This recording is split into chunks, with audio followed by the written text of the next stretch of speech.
Hello everybody, with you Ismail from cgalter.com. Today I'm going to talk to you about the article that I wrote for Linear Workflow. It's entitled Understanding Linear Workflow Working in Floating Point. And basically this video is going to be about sort of a walkthrough through the ideas that I mentioned in the article, and just to furthermore explain some of the key ideas. Okay?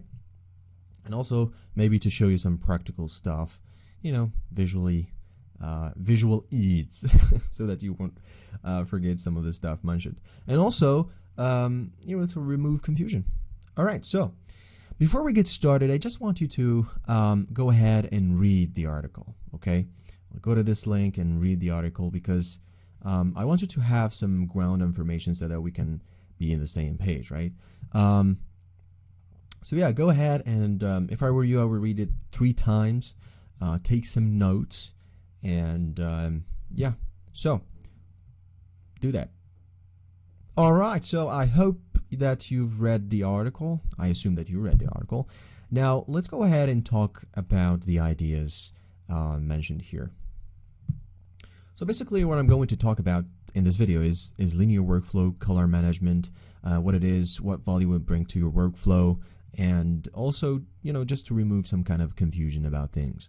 So linear workflow or color management because they're different, are the most confusing two subjects in CG world. I mean, a lot of people are struggling to understand this kind of workflow and implement it in their pipeline.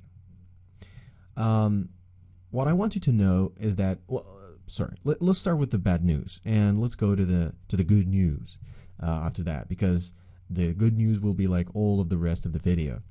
All right. So the bad news is we can't avoid this.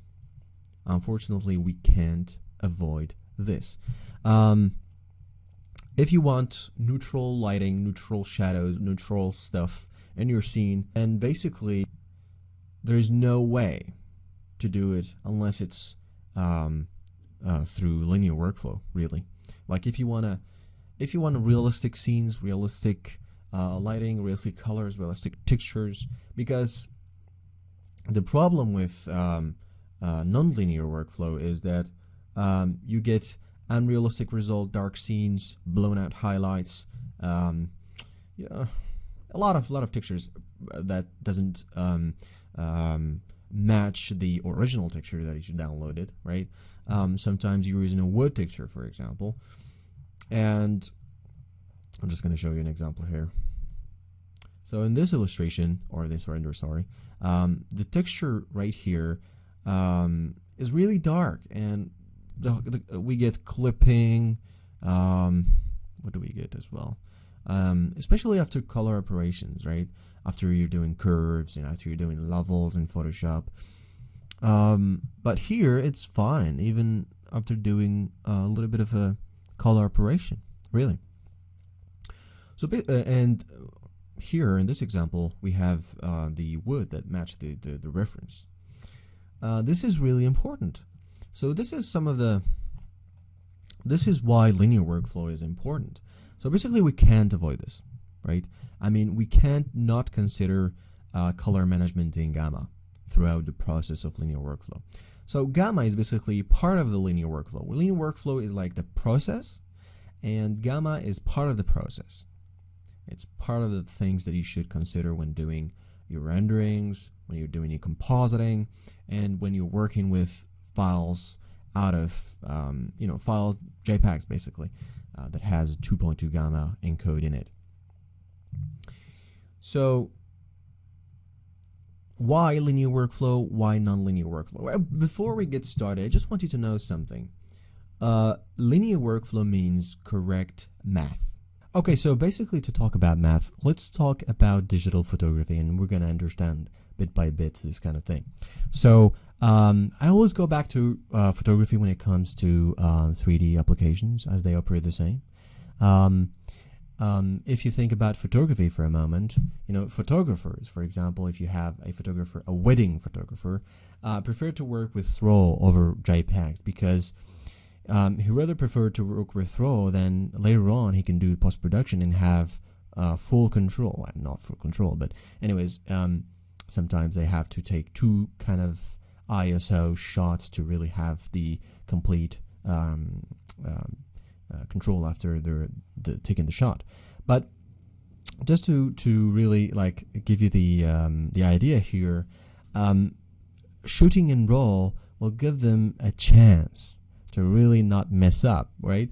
Because if they take in, they can't redo the wedding, right? Just to reshoot the photography. So basically, photographers prefer to have RAW in hand as a guarantee, if you like. So yeah, later on they can change, exposure, white balance, shadows, colors. They can even sharpen the image, even without destroying the kind of the details of the image. So they don't worry at all about losing data or getting blackness in their shot. So basically because they're using RAW, basically. And I'm going to give you just this example here. This is a shot that I took with a DSLR camera. Basically, I've configured the camera to shoot at once two versions. The first version is JPEG and the second version RAW, which is like the DNG, which is digital negative, right? It's like the old classic negative, but this one is digital. Anyways, I don't want to geek you out. So if you want to read about it, just look for digital negative in Wikipedia and they will give you a lot of information about it. But as you can see here, with this kind of range, we have much more detail here than this area. And the highlights are really different. I mean, you can see it. But it's kind of with the same image. Now, what is going to happen if you apply one color operation to this? I'm going to go to Photoshop to show you. Let me just load the two files right here.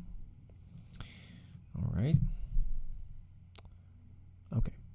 So this is the CRT and this is the JPEG, right? The CRT is basically the RAW file from the Canon. So basically, I'm going to apply a -4. Basically, this is not the original. I'm just going to copy this. I'm going to do a default because I've done it before when I was preparing for this tutorial. So basically, this is the CRT and this is the JPEG format. So I'm going to apply the -4 exposure and a -4 exposure right here. So what I've done is one color operation. So I want to see the difference. I'm going to zoom in here and I'm going to zoom right here. I'm just going to zoom right here and just to see the difference right here. We have a little bit of a detail here with a 12-bit, which is the RAW file. But with the JPEG, it's almost completely damaged, right? Let's go a little bit down here. Let's go to 5. Maybe I don't know, maybe 8. Okay, I can't go more than -5.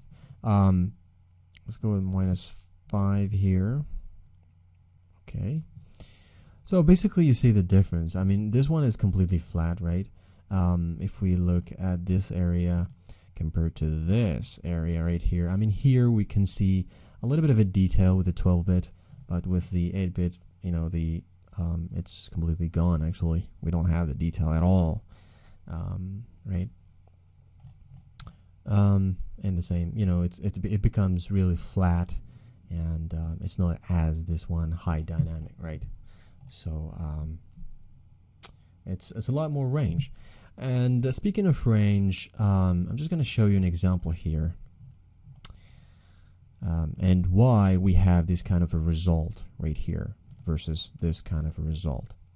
Why this one is really blown out like so quickly, and why this one is really taking the time. I mean, even at -5, it's still here with the details and stuff. So the explanation for this is this kind of example here for the floating point. So this is a gradient non-linear, and this is a gradient linear, non-linear, linear. As you can see in the non-linear, the black goes to the white very, very, very quickly, and linear, the black goes to the white, but very slow, right? So if we open those two gradients in Photoshop, I'm just going to open it to show you. Okay, let's say that, for example, that this kind of that this one correspond to this one.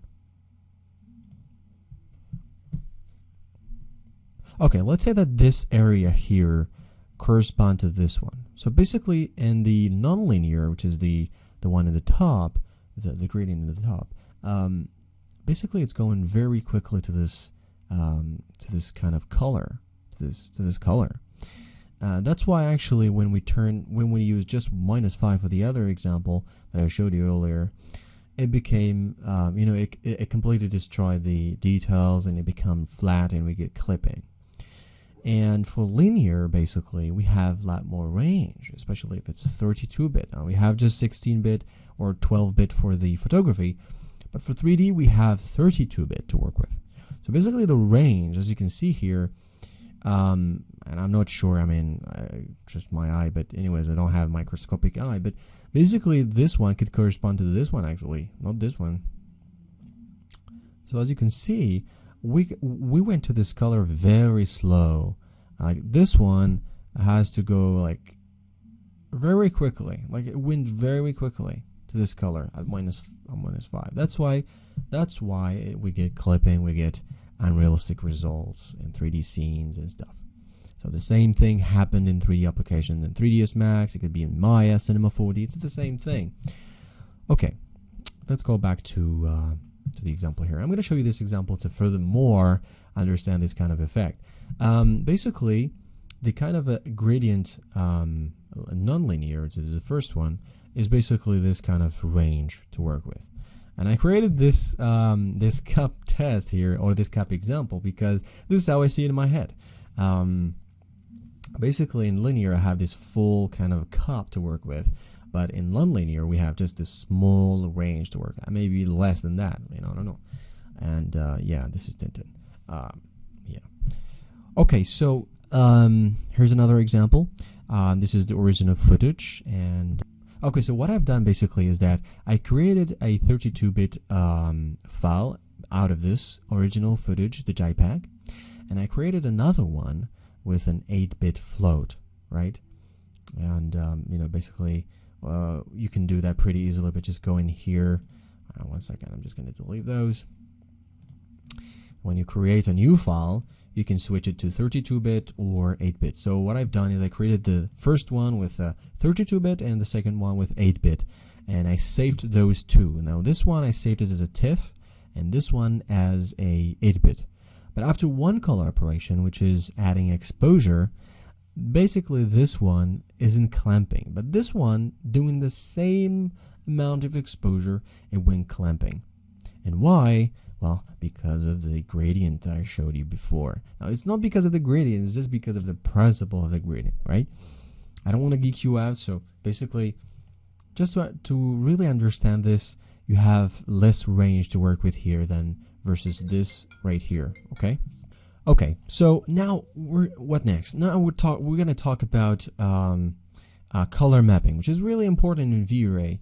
I want to get this out of my chest because I get this question so much from my friends, my colleagues. So what is color mapping basically? This is a quote from spot3d.com. Color mapping has the task of remapping the image value to be suitable for display purposes. Now, color mapping for me is a filter for a lens, for a DSLR, right, for a camera. And I'm gonna tell you why in just a moment. But basically, this is important. You can set everything to default in color mapping and you are done, since it's gonna change only the very bright areas to make it less bright by clamping the colors so that they don't exceed over bright values like 1, the case for exponential type, etc. So basically, if you're using a type of exponential, Reinhardt, etc., basically those are algorithms, or for me, as you know, they are actually filters or some kind of a mask that compensate the shot. It goes to the areas where it's over bright and it clamps it so that it doesn't exceed 1 value, right? So, and you can really like have it less than 1 if you like, and it's going to be much more worse. It's going to be worse, right? Because it's going to be much more flatter and less details. It's going to be gray, right? Okay. Okay, so basically to go back to the example of the filters, I'm just going to show you here a video, and you're going to understand in a second. Let me just find the right frame here. It's around 6, right here. Yeah, right here. So basically, Dave how-to here, and thank you, Dave, for the example. Dave, if you listen to this video, thank you so much for the example. Sorry.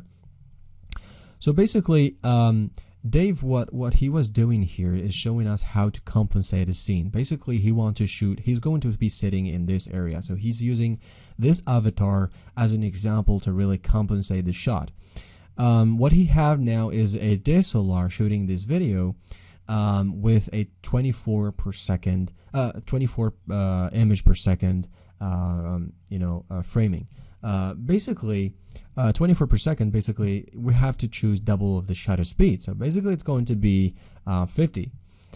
So he chose 50, and then he made the ISO to 100 so that he doesn't have noise in the shot.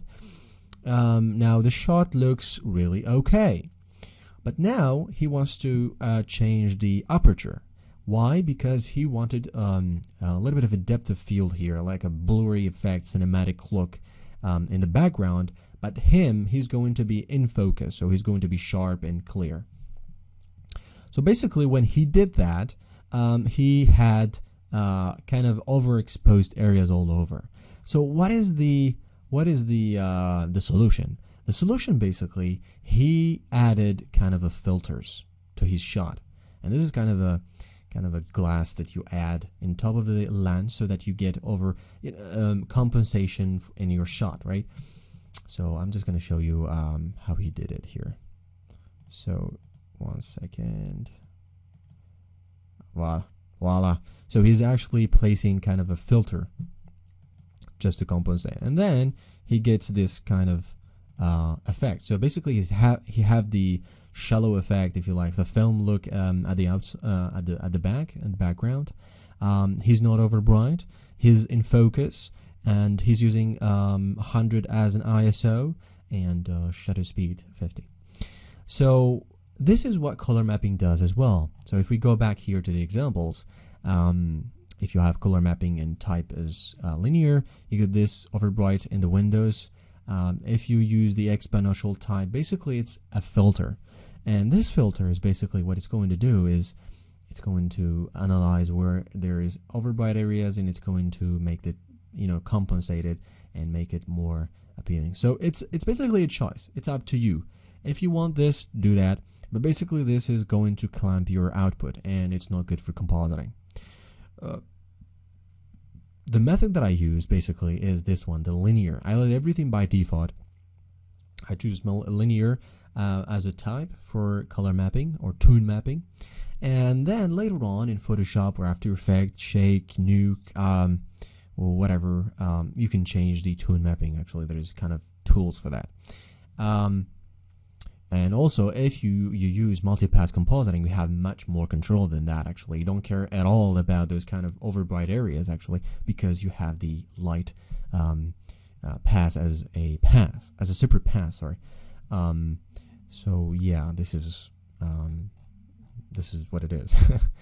And don't worry at all about the settings. So this is the role of the filters, and it really, like, is like the color mapping types.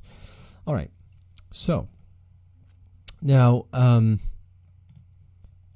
what to do next? Now the question is, working in floating point, is it important? Well, I think you guys know. I mean, it is really, really important to work with the necessary range. And remember this cup example. I mean, linear gives you much more range, and non-linear gives you like this little range to work with. Okay. Okay. To sum up, I'm just going to show you this map, and it's basically the process, the whole process. So the idea here is in the model we have a linear space, which is basically your 3D application. It could be 3ds Max, it could be Maya, Cinema 4D, XSI, any kind of 3D application. It could even be Nuke. So basically we have files coming in to the application, to the 3D application, and we have to tell our 3D application in a way. It could be sitting, or it could be a node that you have to place, for example, in Maya, or every application has a way. But anyways, you have to tell your application in a way that this kind of texture, hey, this kind of texture have a 2.2 gamma, so make sure to de-gamma it before you process your calculation inside of the rendering engine, right? So this is the idea. And then we have the EXR files that we're going to use, for example, in the sky dooms to really like illuminate the scene. So those are really with one. And if you are importing baked maps, for example, normal maps, etc., you have to override the value of that map to 1. And again, in using the way of your 3D application. So every 3D application is really having its own way. All right. After we've done the rendering, so we are in the frame buffer now, we have done the render, everything is okay, we have good lighting, we have good stuff, we don't care, we have everything done. Now we have two choices, okay? So if we don't care at all about post-production, we're just going to export a PNG or a JPEG or whatever as an 8-bit for display, for the web, for TV, for Facebook or whatever. And then we have the second option, which is taking that full flow data that we have rendered right here as an EXR file. And I'm using EXR file because of the one that really support multipass compositing and stuff like that. It's really one of the standard files for full float. And basically I export that and I go to Nuke or After Effects or Shake or Photoshop, and I do post-production there. And then after I finish with this, and then I come back and I export the 8 bits, right? So basically you have two choices. But at the end of the day, when you export for the web, you're just going to export 8-bit, even from Nuke, after you've done the compositing here with the EXR file, full float. Okay. So this really sums up. I'm just going to show you one second. I'm just going to show you another map, and this one is for 3ds Max users. Okay, so we have 3ds Max, the same thing. We have files coming in to 3ds Max. We have the JPEG, PNG, EXR files 1. Baked maps, usually TIFF, equal to 1. Basically, you're going to override those values. You can write that using the material editor. Basically in the material editor, you just go ahead and override the value. I'm going to show you this later on in this thread actually, when I talk about the gamma setup in 3ds Max and V-Ray. And after that, you get two choices, as we said before, for the web, and this is actually a mistake, so it's 2.2. I'm going to change it. Or you go to Nuke, and from Nuke, then you go ahead and export for the web. So you've done your compositing here in Nuke and you export. I think it's really, really clear now. So now, let me see. I don't want to forget anything. Okay. Well, this is, yeah, okay. I talked about that. Okay, working and floating points. Okay. But in conclusion, to sum up, keep in mind compositing, which is the core technique used at CG Alter, should only be done in full float linear space. Last but not least, as visualizers, always refer to photography while producing 3D visualization. And yes, this is really, really important. Take your time. Take your time to digest this process in your mind. It's okay. It takes time. It really takes time. It took me, 4 months to really get used to this process. So really, take the time to study all of those kind of ideas here. And if you have any questions, please just comment here, or subscribe to get notified when a new article is released, or a new training, or a new video tutorial. Okay, at the end, just if you have any question, please email me or add them here in the comment. And I hope you find this video useful. All right, with your smile, thank you so much.